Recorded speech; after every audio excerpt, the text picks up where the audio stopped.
Well, I hope you got yourself a sandwich for this one, too. EscapingTheCave.com, also on the ChristopherMedia.net network, and at ETCPod on Twitter. My mom says it won't last. Your mom is an alcoholic. Escaping the Cave, and I'm getting really sick of guys named Todd. That's Todzilla. It's Todzilla X-Pod. Howdy, Todzilla Files. Welcome to another glorious episode of Escaping the Cave, the Todzilla X-Pod, over at ChristopherMedia.net, also EscapingTheCave.com, as my friendly little intro voice just told you. Hope you're having a great week so far. It's August. It's August 28th. It's almost September. Can't get over that, man. How quickly this year is flying. Happy Wednesday morning. The sun's out this time. I'm almost like doing a morning show today. Anyway, yeah, hope it's a good week for you. Happy Wednesday. Weekend fast approaching, September coming up. Fall's going to be here. Before you know it. Feeling better. Didn't get sick. It was weird. I just all of a sudden felt better. I've been pulling some stuff together, digging more material out of Mr. Ellul's book, Propaganda. Formation of Men's Attitudes. Off to a rip-roaring start again. This is why I do the open like this. To get the mouth working, get the brain going before I actually get into the material. It takes a few minutes, clearly. Yeah, I've been digging more material. I keep finding more stuff. I confess, I'm not reading this book chronologically and then presenting the material to you in a linear fashion. There are parts of this book that I still haven't read, because I have gotten sucked into certain aspects of this, and I find myself going and digging more deeper material from some other people, bouncing around from place to place to place. I said in the last episode, if you want this presented as it's written in the book, go buy the book. Again, I will have the link, the Amazon link, in the description part of the podcast. All you have to do is click the link, go to Amazon, you can click it, you can buy it, you can read it for yourself. I implore you to do this. I found stuff today. I was supposed to be into this podcast 6 hours ago. I'm not kidding. That is not hyperbole. I've been sitting here for 6 hours, mining more material beyond what I've already got for today, which is hugely important. It's what we are immersed in today. This is what's shredding the fabric of society out from beneath our feet. Agitation propaganda. He only devotes a very tiny portion of this book specifically to that. Now, the techniques apply throughout. It just means that there are different types of propaganda. Most of what he talks about in this book is integration propaganda, the flip side of agitation propaganda's coin. I'll get to all of that later on. Very little of this book is devoted specifically to dissecting what agitation propaganda is. I really wish it were the other way around, because you'll hear this as I sort of start exploring this podcast to you today and exploring this material, presenting this material to you as the show goes on today. You're not going to be able to help but hear how these things apply to society today. Stuff that you and we have to admit, more than likely have been sucked into and participated in ourselves. We have perpetuated this. Intuitively, imitatively, just picking it up. We're so awash in so many different kinds of propaganda today that I don't think that we would know propaganda if it hit us in the face. It is hitting us in the face. It is hitting us in the forehead, in the back, in the butt, everywhere. In a lot of different ways, I think that we have sort of internalized the techniques because we've seen it so much that we've started adopting them ourselves as though we think this is a natural part, a legitimate part of legitimate discourse and conversation. You'll be able to see it. I'm convinced of that, loyal Todzilla File listener. And I have a lot. I'm not going to spend a lot of time here messing around before the show goes on. There is one thing, though, that I wanted to get to. In one of these episodes, it might have been last week's. Yeah, I mentioned turning yourself into agitation propaganda. Turning yourself, not using agitation propaganda, but turning yourself, your specific person, you as an individual in your online presence, using your virtual avatar, your online character, using that as agitation propaganda in and of itself. I'm going to give you an example here of why I called Twitter's founder Typhoid Jack last week and how we specifically use ourselves as agitation propaganda. This piece of shit demonstrates both of these things. It was delivered to me via Twitter by someone I wasn't even fucking following. Again, I mentioned this in the last episode. This happened again. I'm following virtually no one. 4 accounts I'm following, 3 Christopher Media accounts, and Andrew Sullivan. That's the only follower people that I have. The only people that are supposed to be coming into my feed that I have explicitly said, yes, I would like to hear from you. 4 people. Twitter doesn't like that. So you know what it does? People you might like to follow, or it gives me people who Andrew Sullivan and Christopher Media are following. It pumps that shit into my feed as though I'm following them. So I cannot not follow these fucking people unless I block them or unless I mute their account. So anyway, that's how this piece of shit got to me this week. It's like a psychological virus. It's like a virus warfare. It's like psychological, biological warfare in some weird way, if that makes any sense. Really sick of it. This account's going to have to go away as soon as I figure out, as soon as I get to I don't know how close I am to this, but as soon as I get to a point where enough people following this thing to where it can sort of like spark itself, that account is going to be blown up. There's not going to be any fanfare. There's not going to be, I'm going to go away. I'm just going to blow that fucking thing up and do a shot. I've got some Irish whiskey my girlfriend's mom brought from Ireland. I'm going to do that. I'm going to blow this thing up. I'm going to have a sacrificial sort of ceremony here at this desk. I'm going to blow that account up and take a shot. And I don't even drink whiskey for good reason. I will that day. Anyway, here's what it was. I'll read it verbatim. How's that? Okay? I'll explain where it came from when I get done.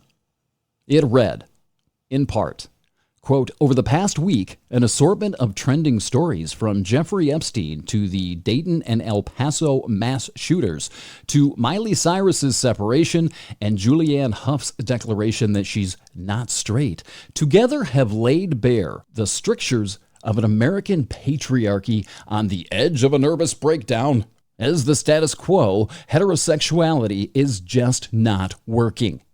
As a snapshot of 2019 America, these stories present a startling picture. Men continue to coerce, harass, rape, and kill girls and women, and go to extreme lengths to avoid responsibility for their actions. On the other side of the issue, girls and women are challenging heterosexuality and even absconding from it altogether. Framed differently, the picture is this. Men need heterosexuality to maintain their societal dominance over women. Women, on the other hand, are increasingly realizing not only that they don't need heterosexuality, but it also feels like oppression, or when it's packaged in terms like biology, religion, or basic social needs like security, comfort, acceptance, and success. Heterosexuality offers women all these things as selling points to their consensual subjection. Unquote. Do I need to explain? Do I need to point out how this specifically turns this writer into a piece of agitation propaganda? And it's twofold. It hits you from 2 sides here. Because this woman, obviously, it was a woman. I have another example that I could use of a guy pretty much doing the same thing from the left. Emasculating himself, by the way. But yeah, this woman is using it in 2 different ways. She's using it to sort of stoke agitation toward men and heterosexuality. Half of the population and the biological normalcy of the fucking species to procreate. She's antagonizing the left against it, while at the same time knowing that people like me are going to read this and just be like, fuck you. What the fuck is wrong with you? This, my friends, I've been guilty of this, I understand it, but this, my friends, is how you make yourself a flesh and blood, living, breathing, propaganda farting piece of agitation propaganda. This is a visceral reaction piece designed to provoke, and yes, I'll use the word trigger, people from 2 sides, people from 2 different angles. It's about the reaction you're supposed to get. It's about the reaction this woman wants to instill in the reader. And there's a financial aspect to that. I'll get to that in a minute. But this wasn't something from 4chan now. Okay? This wasn't a piece of disinformation. This wasn't something that was contrived and written, made up, a fiction made up in order to just provoke a reaction from people. It was not that. This came from NBC. The NBC website, one of their distribution people. Now, if you think sociological propaganda isn't real, if you think agitation propaganda isn't real, this shit should point it out for you. And it's shit like this that makes that 4chan disinformation stuff that I was talking about, the stuff that has bitten me twice in the last couple of months. It's legitimate, quote unquote, legitimate stuff like this that makes the 4chan and 8chan disinformation viable. I got to tell you, I'm still doing it right now. I've been twitching like a motherfucker. I've suppressed it and I haven't done it. But twitching like a motherfucker to post and then ravage this shit, thereby turning myself into a piece of agitation propaganda to anybody who might actually have an open mind to this shit. And not only that, here comes the financial aspect of it. I'm spreading this piece of shit and I hate it. Do you think that the clickmongers over there at NBC really care that I shared it because I hate it? They just want the clicks. That's part of the economic model now. Hate clicks and hate shares are clicks and shares nonetheless. They both pay the same. Do you see how that could be financially beneficial? To create something sensational, whether you love it or you hate it, you're getting a visceral response from people and they're going to do something with it. They're going to share it whether they like it or hate it with their little group of people. Whether they're calling you a stupid cunt or saying you're the second coming of the feminist Jesus. It doesn't matter. It's spreading like a fucking virus. The virus doesn't care what body it gets into. It just needs to get there. You just need to click on it so they can get their ad revenue. That's the model. It has to be, right? And there's a level of creativity there. You used to be, I think, that you used to put out shit because you wanted people to either think, you wanted to provoke thought, or at least put something out where people agreed with you. And no longer. We're so emotionally charged now that it may be more beneficial to put out something people hate, so they'll throw it into their echo chamber as an example of the other side's evil. I almost did it. I swear to God, I did send it to Chris and Rich, and we had a nice little exchange about it. I don't know if they clicked and read it. I know Chris did. I don't know if Rich did, but I gave them another click, didn't I? By using it as an example of ridiculousness. I know Chris read it because he said he called it just plain irresponsible journalism. No, it's not responsible journalism, but click-based journalism, yeah. And yes, again, I'm going to say it. I clicked it. He clicked it. I passed it along to those guys. They clicked it. They got it from me, and I hated it. Yet they got paid. You know, Rich asked me a couple of weeks ago, who benefits from all this propaganda? You know, I think he was looking at it more of in a tinfoil kind of way, you know, as he's wont to do. He's good for little conspiracy chats every now and then. I really enjoy that about him. But that was a legitimate question. I mean, who really is benefiting from all this? And there's one example, I think, that maybe a lot of people don't think about. I mean, I would really love to know. There's no way to quantify this, but I would love to know what portion of their online revenue comes from hate clicks like this. They don't care. They don't ask. There's no way they could know. Why would they care? And as Chris pointed out, it's about provoking an emotional response to trigger an action. The action is sharing. The action is commenting on it to boost its algorithm. None of us are immune to this. If we pay attention at all, unless we're just posting, cat pictures and don't even bother to read any sort of political content, we're not immune to this stuff at all. It ties into a real black primal urge of ours that's being unleashed. Yeah, positive, negative doesn't matter. That's how monetizing propaganda has changed the model.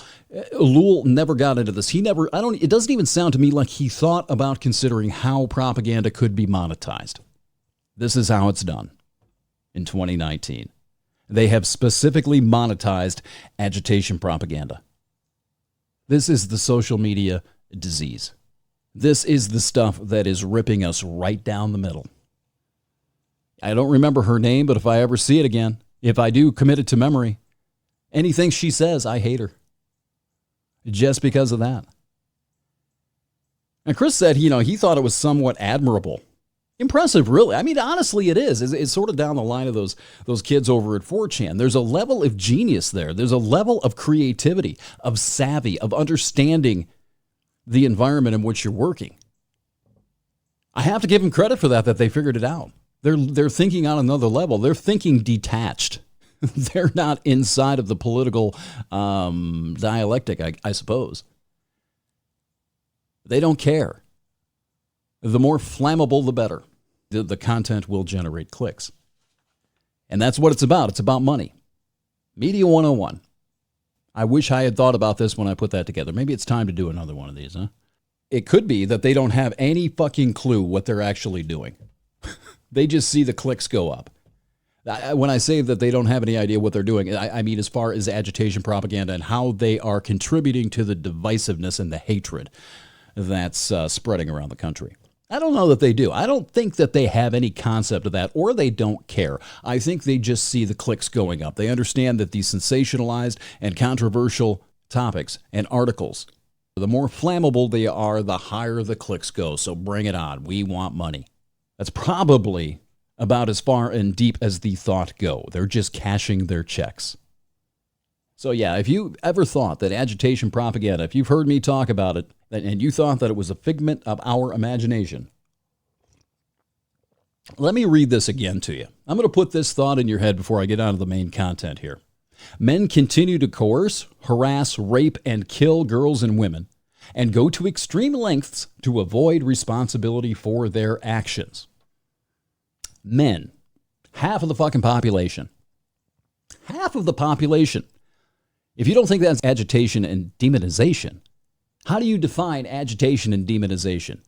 Men continue to coerce, harass, rape, and kill girls and women, and go to extreme lengths to avoid responsibility for their actions. They're not saying a small percentage of men are doing this or a few men are doing this. No, this bitch just says men continue to coerce, harass, rape, and kill little girls and women. Visceral reaction. If you agree with this, you're going to demonize all men. Yeah, you are. Don't sit there and shake your head. I see ya. Yeah, you will. On some level, that is exactly what you will do. It's unleashing the inner victim. There is a technique to it. It's intentional. Let's get to it.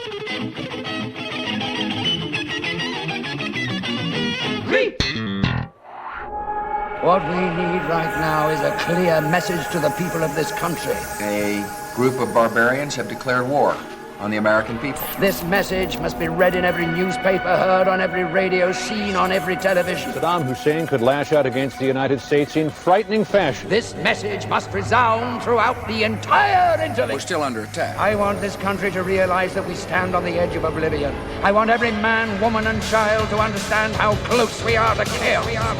Massive death and destruction. War is the only option to protect the American people. In 15 minutes of having a nuclear weapon. There is no doubt that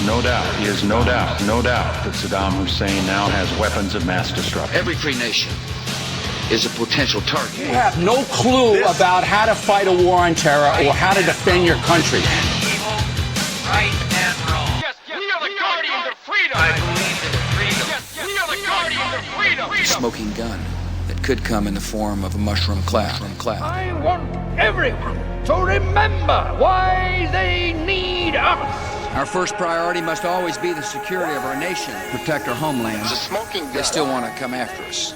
They're murderers. Gentlemen, this is a test. Moments such as these are matters of faith. To fail is to invite doubt into everything we believe, everything that we have fought for. I can hear you. Massive death and destruction. We're winning. We'll get bin Laden. I have unleashed a mighty military. Doubt will plunge this country back into chaos, and I will not let that happen. We'll get bin Laden. We'll get bin Laden. And if he thinks he can hide and run from the United States and our allies, Then we'll have the best plan. he will be sorely mistaken. Go! In Washington, D.C., the political parties and both houses of Congress have shown a remarkable unity. unity through faith. Interrupting your regularly scheduled program to bring you this message of hate. Those who make war against the United States have chosen their own destruction. There's no doubt he can't stand us. After all, this is the guy that tried to kill my dad at one time. We'll get bin Laden. Any discussions will be regarded at the very least as an act of sedition. You are clueless. You ought to just walk away. If not a willful act of treason. How did this happen? Who's to blame? Truth be told, if you're looking for the guilty, you need only look into a mirror. You were afraid. Who wouldn't be? War, terror, disease. Thousands of tons of chemical agents. Saddam Hussein recently sought significant quantities of uranium from Africa. There were a myriad of problems which conspired to corrupt your reason and rob you of your common sense. Fear got the best of you. You've heard the president say repeatedly that he has chemical and biological weapons, weapons of mass destruction. That is what this war was about. Weapons of mass destruction. Blind faith in your leaders or in anything will get you killed. Listening to Escaping the Cave podcast, ChristopherMedia.net, EscapingTheCave.com too. I wanted to start this episode with that clip for two reasons. First of all, to remind you what agitation propaganda sounded like 12 years ago. I put that together in 2007 during the Bush administration. And also, I wanted to put that together and wanted to air it, I should say, as sort of an olive branch to my liberal friends. I've been picking on you a lot lately. I use you as an example. Unfairly, unbalanced, I suppose, because I expect more from you. But let's not forget where we were 15 years ago. As far as the Iraq War went, how weapons of mass destruction was used as agitation propaganda. Also, Saddam Hussein was used, his threat was used to rally support, unsuccessfully, for an incursion into Iraq, an invasion of Iraq, an invasion of a country that had nothing to do with 9/11. And now, if you were on George Bush's side back in those days, if you were a Republican, you ate it up. You did. I remember.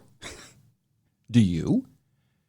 How did that war turn out? Were there weapons of mass destruction? Was it about that? Or were these techniques used to remind the people why they need us, why they be scared, be terrified? We're the only ones who can protect you. Agitating the mind, creating an enemy, this one external, in order to drum up support for a war. There's precedent here. Goes all the way back about 100 years. First time this was used was World War I. They wanted to convince the American people that entry into a foreign war, sending kids over to Europe to die in a foreign war, was a good idea. They had the means. They figured out how to use mass media for the first time, how to agitate the population, the Huns, I think it was back then, and how to drum up support for a foreign war. Edward Bernays figured this out. He saw how that was used. He figured out how to apply that well beyond just drumming up support for a war. He applied it to advertising. He applied it to politics, or at least tied it into politics with the help of Walter Lippmann. That was 100 years ago. The propaganda technique, as Ellul calls it, has evolved well beyond that. And what I'm going to talk about today is agitation propaganda, because that is what we are devouring ourselves with. First, though, I have to start with something else. I'm going to take this from another section in the book. It's from the subjective situation section of the need for propaganda. This is different than the stuff I was talking about before.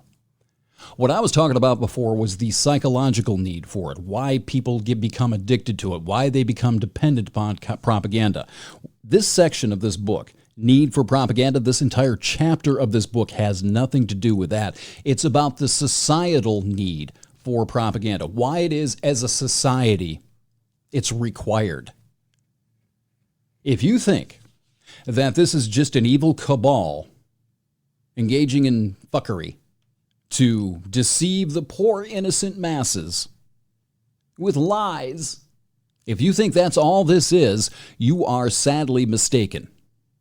I want to prepare you for that now. I'm going to, again, this is one of those sections that I sort of jumped over because I was looking for other stuff. When I found this last night, I went looking because I remembered that there was a section on hatred in this part of this book, and I went to go find it. And then I started reading and kept going and kept going and kept going. Oh boy. I need to psychologically prepare you for this.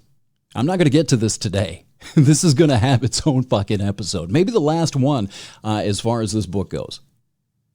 But this isn't just them. It's us. It is the people. There is a psychological need. Beyond just this addiction to happy facts, there is a societal need, in a technological society anyway, tied to data overload, tied to too much information. There is a societal need to have this provided. They're not shoving this up your butt. They're not giving you a forced enema. You're laying on the table with your cheeks spread. That's where this is going. I sort of let the cat out of the bag, didn't I?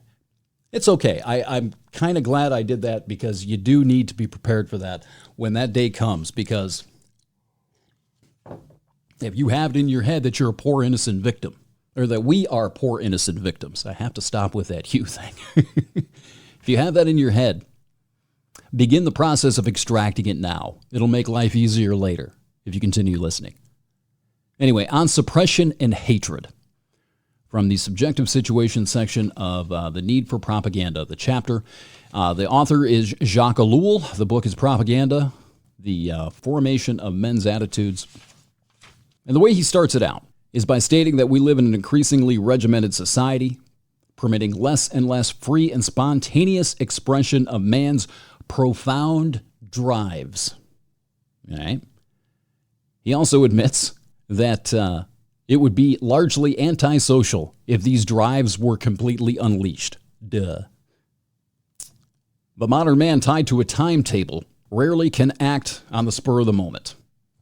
He must pay constant attention to what goes on around him. Can't make the noise he wants to make. He must obey a growing number of rules of all sorts. He cannot give free rein to his sexual instinct, although if you listen to this woman, you would think he does. Think every man was out there raping somebody. Can't give free rein to his sexual instincts or his inclination to violence. I'm not violent. Are you sure? Are you sure about that? You sure it's not in there somewhere, Moonbeam, holding the severed head of a man up, saying we're lucky? We're lucky that all you want's equality and not vengeance, but saying in the comments, yeah, you really want vengeance. Are you sure you're not prone to violence somewhere deep down inside? You sure it's not suppressed? Huh? Are you absolutely sure about that? I don't know. Says that despite present day's so-called immorality, of which people complain, contemporary man is much less free in these matters than was the man of the 16th and 17th century. Progress has been made.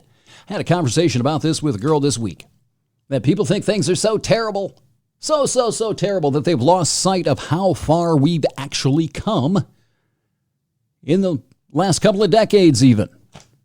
How long ago was it that gay marriage was just a completely repulsive thought to most people, that it was never going to happen? How far have gay people come in the last 15 years? And so many other things. But no, the default position is that everyone is a victim. Everyone is oppressed. We are barbarians. We've lost sight.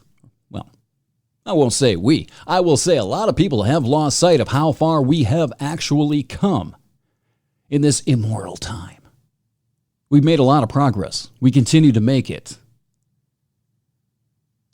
These social progress signposts are going to come with consequences that have to be dealt with. And he says that it's impossible to keep the individual in such a stifled situation for long. Something's going to happen. The individual who feels himself in conflict with the group, whose personal values are different from those of his group, who feel tension toward his society and even toward the group in which he participates. I've been there. That individual is in a tragic situation in modern society. This is 1965. This was written. In case you've missed me pointing that out in the previous episodes, 1965 all this stuff was written. And until recently, he says, such an individual enjoyed a certain freedom, a certain independence, which allowed him to release his tension in external and quite acceptable actions. Once upon a time. He didn't say what those things were. I was not alive in 1965. I would like to know what he was talking about here. He says these men had a circle of personal activities through which they could express their own values and live out their conflicts, which is the best way of maintaining equilibrium. But in the technological society, the individual no longer has either the independence or the choice of activities sufficient to release his tensions properly. Forced to keep them inside himself, tensions become extreme and can cause psychological illness. Along comes a spider. At that very moment, propaganda will intervene as the fake, in parentheses, the fake instrument for reducing these tensions by external actions, the pressure valve.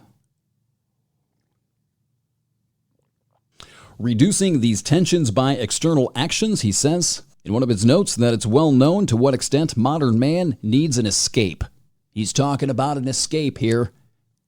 Escape is a general phenomenon of our civilization because man has to battle too many contradictions and tensions imposed upon him by the contradictions and conditions of life.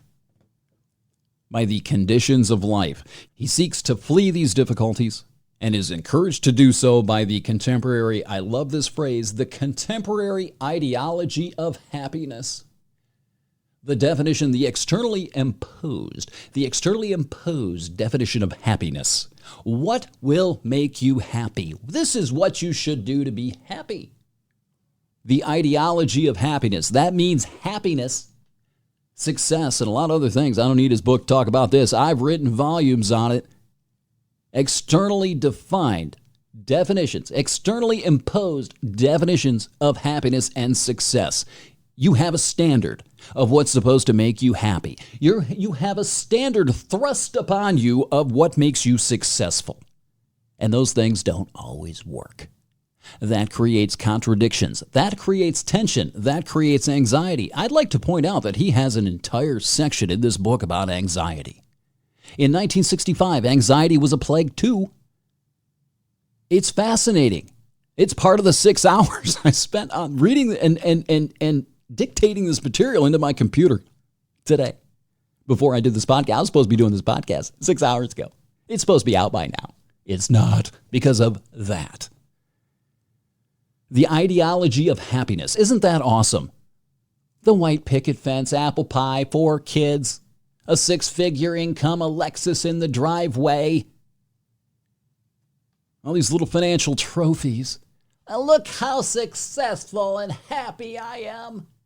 Have you been to Instagram? Everybody's showing how happy they are, how successful their life is. Most of these people, a lot of these people, I shouldn't say most, I can't prove it, but a lot of these people are miserable as fuck. They go home and kick the dog because they're so fucking miserable and pissed off. It's like that woman from American Beauty. Remember that great movie starring that great actor you hate? Now, Kevin Spacey. Remember that movie? Go watch that movie. Check out Annette Bening's character in that movie.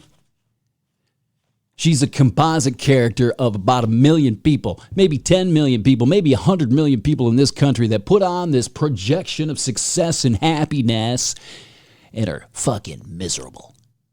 They hate their lives and they think something's wrong with them because they hate their lives, because what they think is supposed to make them happy.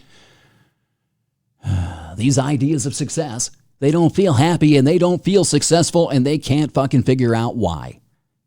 Because it's fake. I know why. I'll spare you the rest of this rant. It's about 3 hours long and it's profound. He humbly said. The ideology of happiness. I love that phrase. I'm going to steal it. He's dead. He can't sue me. Propaganda offers him an extraordinary possibility of escape into action. To escape these tensions that I'm just talking about, these tensions, these subconscious, these they can't even articulate why they feel the way they do. propaganda offers him an extraordinary possibility of escape into action. Triggered action. Conditioned action. The convulsive twitch. He says to seal all outlets and suppress man in all areas is dangerous. He needs to express his passions and his desires somehow. The real ones, not the inseminated ones. Collective social repression can have the same effect as individual repression as well. Let me repeat that. Collective social repression can have the same effect as individual repression. You can do this to a group of people, a society, a population. Repress the population as a group. It has the same effects as repressing the need to express passions and desires, real ones. Has effects collectively. And because of that, either diversion or a release is necessary. A diversion, an escape. Don't think about it. Go do something else. Put it out of your head for a little while. Either that or a release, a direct release. And on the collective level, he says release is easier. Though, he points out, some of the most oppressed groups were the most easily led to acts of heroism and sacrifice for the benefit of their oppressors. You know what came to mind when I read that? I've seen a number of stories, heroic stories about black soldiers in World War II. Served the country admirably. That's exactly what I thought of here. That some of the most oppressed groups, when he says some of the most oppressed groups were the most easily led to acts of heroism and sacrifice for the benefit of their oppressors. You know what else I thought about? I'm sorry. I apologize for my gender. Oh, that seems heroic, doesn't it? If you're a feminist, oh, look at this heroic man. Sacrificing for the benefit of me. Oh, bow to your queen. Maybe we're not there yet. Maybe I'm a little off. Maybe I'm biased there. Maybe I just have that in my fucking head. I'd like to get this guy out of my fucking head. God, that still pisses me off. Every time I feel about it. Is that the convulsive twitch? Is that conditioned reflex? Could be. But he made himself a piece of agitation propaganda, didn't he? Goodness, I'm in a mood today. Anyway, in the need for release, according to Jacques Ellul, we find some spontaneous expression. He used the example of jazz. Now, 1965. He says that jazz is a means for many young people of releasing repressed impulses, and significantly, so are violent displays.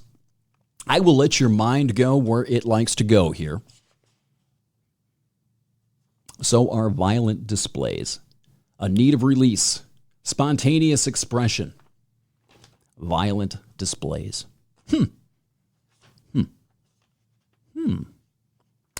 What could it be? I'll leave that to you.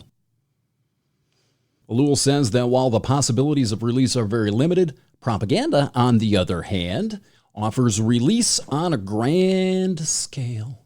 Oh, yes, of course it does. For example, propaganda will permit what so far was prohibited, such as hatred. Let me repeat that. Propaganda will permit what so far was socially prohibited, such as hatred. Hatred, which is a dangerous and destructive feeling and fought by society. Now, I would like to caution you, depending upon your ideological bent, I'm assuming that if you're a liberal, you're thinking of those racist bastards. Well, the rest of us, or some of the rest of us, or if you're a conservative, you're thinking of the neo-fascists, the social fascists, the cultural eugenics crowd, hating white men, hating men in particular. I'm thinking of that woman I quoted at the beginning of the show. Depending upon what side you're on, you're thinking of the other side right now. I need to caution you on that. I would encourage you, if you have the cognitive ability to do it, the cognitive flexibility, if your brain's tendons are loose enough to look around, turn around and look at your own backside, I would encourage you to do that while I go through the rest of this. Take a look in the mirror. Don't look at them. Look at you. Don't look over there. Right in the mirror. All right? Propaganda will permit what was so far prohibited, such as hatred, which is a dangerous and destructive feeling and fought by society. But man always has a certain need to hate. Not me. Shh. Man always has a certain need to hate, just as he hides in his heart the urge to kill. Not me. Shush. Now stop. Shh. Hush, little baby, don't you cry. Propaganda offers him an object of hatred, for all propaganda is aimed at an enemy. Enemy.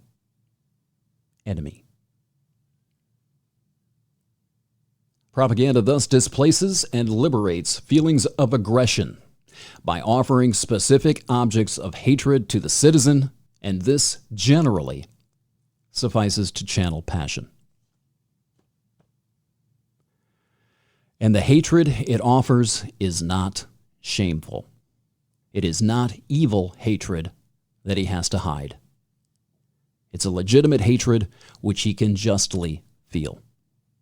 He's justified in it by his group. Also, propaganda points out enemies that must be slain. Now, he's using this in the literal sense. I don't think we need to do that here. Yet. Propaganda points out enemies that must be, we'll say metaphorically, slain, but not always metaphorically, transforming crime into a praiseworthy act. It's not that much of a leap, kids. It's not that much of a leap at all. And this is going to horrify you. And I again, don't cry. Shh, don't say it. When I say this, don't you say it. When I say this, suppress the urge to say, not me. Deep down inside, almost every man feels a desire to kill his neighbor at some point. But this is forbidden, thank God. And in most cases, the individual, he understates that a little bit. In most cases, the individual will refrain from it for fear of the consequences. No, I don't ever feel the urge to kill. Shh, it's okay. Just listen. Don't talk. Also, propaganda points out enemies that must be slain, transforming crime into a praiseworthy act. And it's this way that propaganda opens the door and allows him to kill the Jews, kill the bourgeois, kill the communists, and so on. And such murder inside of propaganda's paradigm even becomes an achievement. He uses a goofy example. Maybe some levity's good here. He says, similarly in the 19th century, when a man felt like cheating on his wife or divorcing her, he found that this was frowned upon. So at the end of that century, a propaganda appeared that legitimized adultery and divorce. Ooh, like magic, huh? And he says in such cases, the person attaches himself passionately to the source of such propaganda, which for him, that source of propaganda provides liberation. Now, in our contemporary social environment, I will give liberals permission to look over at Donald Trump. It's pretty unavoidable. It's also very understandable. It shouldn't be that way, but you know what? The truth is what is. What should be is a terrible fantasy someone gave the people long ago. Put your shoulds in your jockstrap, throw it in the washer, and put it on the spin cycle till we're done. Your shoulds don't matter right now. They're irrelevant. In such cases, the person attaches himself passionately to the source of such propaganda, which for him provides liberation. The liberation of anything that was once forbidden and is now liberated. The liberation of hatred that is now freed.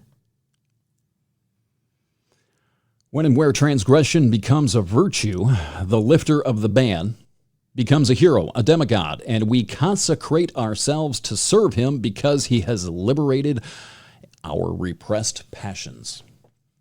Of course, this is Donald Trump these days. Really no two ways of looking at it, right? Is there really an argument for that? Has he released these repressed passions? Yes, he has. Well, here's the thing, kids. If you're saying that Donald Trump has released these repressed passions, they never went away. The eugenics program failed. They were just suppressed, repressed. And if that's the case, there may be a lot more coming. This is a good place to probably go into a rant, because if that's just the tip of the iceberg, if none of these repressed hatreds, these repressed drives were cured, were taken care of, were bred out of our system, if they were just repressed, are you sure? Are you sure that this just isn't the spurt before the volcano?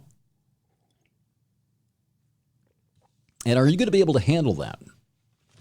And I would like you to think about this as you make yourself a piece of agitation propaganda, and you've got somebody on the other side who knows how to exploit it and how to release these repressed passions. Are you sure you want to be poking that? I'm just saying, it's not a question of right or wrong here. Are you sure you're going to be able to survive that? You know, in relation to what I was talking about earlier with progress, you know, the cocked white devil and his Crackerbear cousins have begrudgingly come along with your idea of social progress so far. Or at least they didn't, sabotage the progress. And that's where the far left is blowing it now. Yeah, you can talk about Trump all you want. I won't argue with you.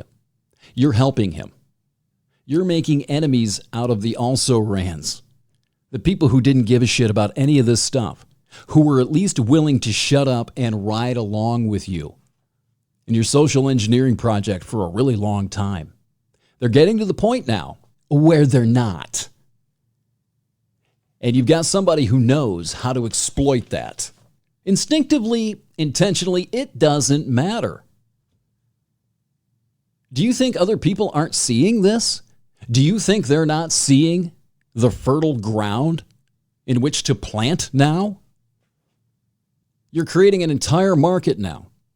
It was basically outlawed for decades. You've opened it up. Well, I haven't opened it up. Yes, you have.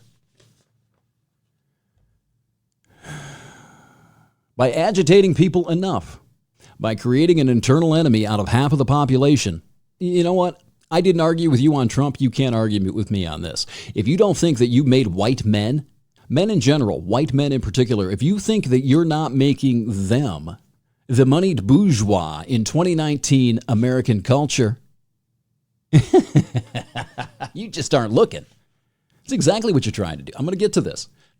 You're the fertilizer that's making this ground fertile again. The Crackerbear has been hibernating for a really long time. You're waking him up. You keep poking and agitating him, he's going to roll over and he's going to bite you. These repressed passions, they're still there. If you're even semi-literate in American history, I would be very careful about unleashing those things.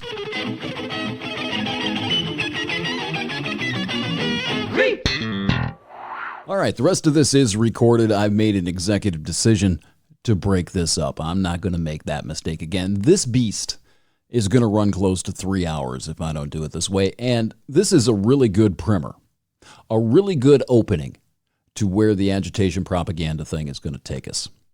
You have to understand this in order to fully appreciate what is being unleashed by agitation propaganda.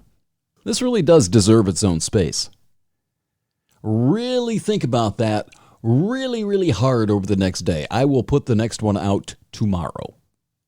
So I really would encourage you to ponder this deeply and then come back and check out the rest of this tomorrow.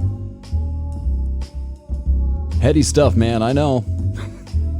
Guys, we fucked up the hall on the left. Maybe go check out Rogan. It's a good podcast. I got something on him, too. He's tapping into something, Mr. Rogan is. Something the woke flakes don't really understand. I get it, though. I do. Been listening to the Escaping the Cave podcast. This wonderful audio masterpiece is also on the ChristopherMedia.net network. If you haven't been over there, check out the podcast. Go over there for all your podcast needs. Make sure you shoot him a few shekels if you got him lying around. He's got a PayPal link over there somewhere, I think. Pay the man. Or donate. EscapingTheCave.com as well. You can hit me up at ToddZillaX@gmail.com. I intentionally don't have a lot of avenues for you to comment. I prefer not to feed the Twitter wildlife or any other kind, but there you go. If you've been listening, got something to say it there. Just be careful. If it's stupid, I might use it. Thanks for clicking in. Until next time, so long.